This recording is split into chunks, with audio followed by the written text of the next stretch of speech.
केदारनाथ, आज जरा पूछो, गुरु का अर्थ है जो तुम्हारी समस्या को तपस्या में परिवर्तित कर दे। आज एक बड़ी समस्या खड़ी हो गई है, मृत्यु सामने आ गया है, पर गुरुदेव सुखदेव हैं तो 7 दिनों को तपस्या बना दिया परीक्षित के लिए, तपस्वी हो गए। समस्या मिटेगी, समस्या हटेगी जब तुम तपस्वी बनोगे। मैं फिर कह रहा हूं, मृत्यु से नहीं बचाया, सांप दंशन करेगा, तक्षक दंशन करेगा। ऐसा तो नहीं कि तक्षक आया ही नहीं, 7 दिन भागवत सुन लिए, हम नहीं आएंगे, अब हम छोड़ देंगे। इन्होंने तो जिंदा रहने का जो सबसे बेस्ट तरीका था, देवताओं ने जो लाया इनके पास अमृत, उसको ठुकरा दिया। दैट मीन्स ये वो जिंदगी नहीं चाहते। और इस बात को हम ऐसे कह सकते हैं कि एक तरफ दीर्घ जीवन लिखा था, एक तरफ दिव्य जीवन लिखा था, तो परीक्षित ने दीर्घ जीवन से बेहतर दिव्य जीवन को समझा, दिव्य जीवी होना स्वीकार किया। और मैं भी कहता हूं, जीवन कितना दीर्घ हो इससे कोई फर्क नहीं पड़ता, पर जितना है वो दिव्य हो, ये काम तो हम कमी कर सकते हैं। और ये स्पिरिचुअलिज्म ही कर सकता है, आध्यात्म ही कर सकता है। अध्यात्म और धर्म का मतलब ही यही है, दिव्य जीवी बनो। दीर्घजीवी तो 60, 70 साल, 80 साल, 100 साल ये जीना है, तय है, लेकिन ये भी तय नहीं।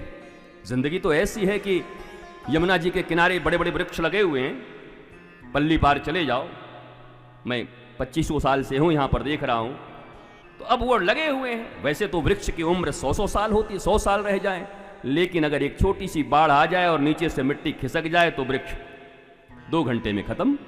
100 साल चलना चाहिए था, पर 2 घंटे में खत्म। दुर्लभो मानुषो देही, देही नाम क्षणभंगुर।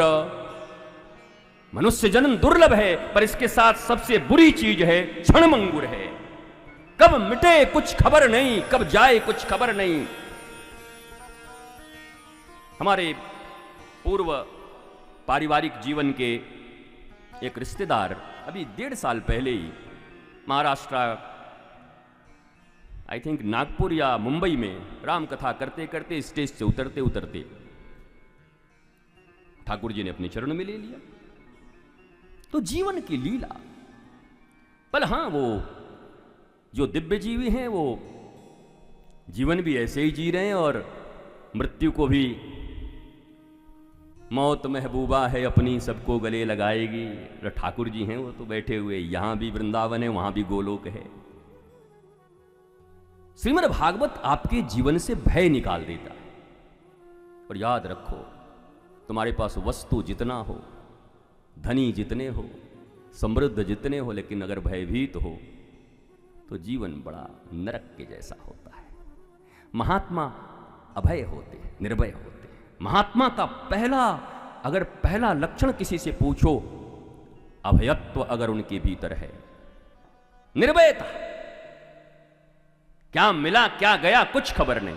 यहां रहने वाला तो कुछ है नहीं, शाश्वत तो कुछ है नहीं। भगवान श्री कृष्ण ही कह रहे हैं, रोग मंदिरम दुखालयम अशाश्वतम। ये दुखालय और अशाश्वत है। अच्छा, दुखालय क्यों है? क्योंकि अशाश्वतम है। अगर शाश्वत होता तो दुखालयम नहीं होता, तब सुखालयम होता, आनंदालयम होता। चूंकि ये जगत शाश्वत नहीं है, जिसके साथ हमने संबंध जोड़ा है वो शाश्वत नहीं है। अशाश्वत चीजों से जुड़ के भी हम आनंदित होने का जो दुःस्वप्न देख रहे हैं, इसे ही अज्ञानता कहते हैं। ये हमारा स्वप्न है कि हम जुड़ेंगे भी अशाश्वत से, जो नष्ट होने वाला है, और हमको आनंद भी चाहिए। दोनों कैसे होगा? गाल भी फुलाएंगे और हंसेंगे भी, दोनों कैसे होगा? How is it possible? तो भगवान कृष्ण की वाणी न झूठी हो जाए। विदुर और मैत्रेय का, विदुर और उद्धव का मिलन होता है, ज्ञान गुदरी। अगर वृंदावन की दृष्टि से देखोगे तो एक राधा रानी के प्रिय हैं और एक ठाकुर जी के प्रिय हैं। उद्धव जी किशोरी जी के, किशोरी जी ने ऐसा मार्जन कर दिया यहां पर, उद्धव मन न भय 10-20, और गोपियों ने, और बाकी विदुर जी ठाकुर के बड़े चहेते। और ठाकुर जी, आपने सुना ही होगा कि जब संधि प्रस्ताव लेकर गए और दुर्योधन ने राजोचित व्यवहार किया उनके साथ, राजोपचार। बताओ, भगवान को भी ठग रहा था ये दुर्योधनी वृत्ति के लोग ऐसे ही होते।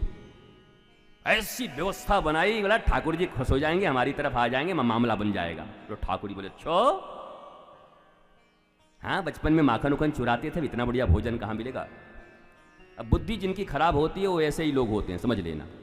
जो स्वयं सोने की नगरी के राजा हों, इस दुर्योधन को इतना भी समझ नहीं आता हस्तिनापुर में कि सारी नगरी जिनकी स्वर्ण की है वो उनको पैसों से खरीदना चाहता है, राजोपचार से खरीदना चाहता है। श्री कृष्ण को भगवान ने इनकार कर दिया, नहीं चाहिए, खा लो खा लो खा लो खा लो खा लो खा लो खा लो खा लो खा लो। अरे भगवान ने कहा नहीं खाना। और बड़ी प्यारी बात फिर भगवान ने कही, सुन दुर्योधन, कोई भी व्यक्ति किसी के यहां खाता 2-3 अवस्थाओं में। पहली अवस्था हो कि अभाव हो उसके जिंदगी में, भूखा है, भिखारी है, द्वार पर आया है, गाली दे के दोगे तब भी रोटी खाएगा। भिखारी को भूख लगी है, मरने वाला है, तो तुम जो बोलो, मुटक्कड़, मोटे हो गए, कमा नहीं सकता, ले, उसको भूख लगी है, वो ले लेगा, कुछ नहीं करेगा, अभाव में।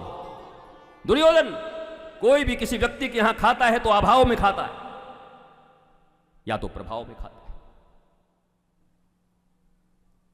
हमारे तीरथ जी जब आज भी बहुत अच्छे हैं, जब मुख्यमंत्री रहे कोई आवास में जाता और घर से इतना खा के निकला हो कि पत्नी इतना सा कुछ दे दे और एक लड्डू तो बोला क्या उल्टी कराएगी, मार देगी, पेट भर गया, हट।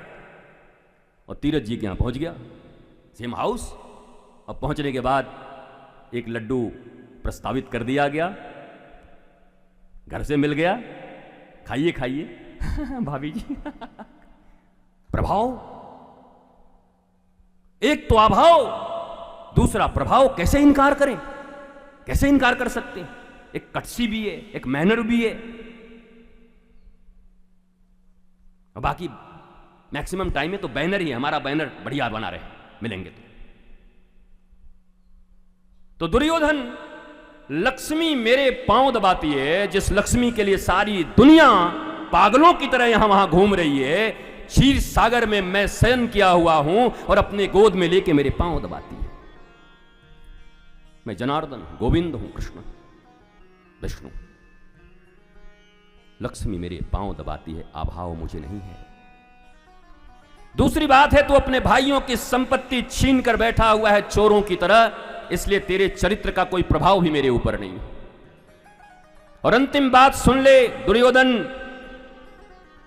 मैं नारायण हूं, ना तो अभाव में कहीं खाता हूं, ना प्रभाव में खाता हूं। खाता हूं तो भक्त के भाव में खाता हूं, विदुर के यहां जाके खाऊंगा और विदुर के सड़े हुए केले के छिलके खा के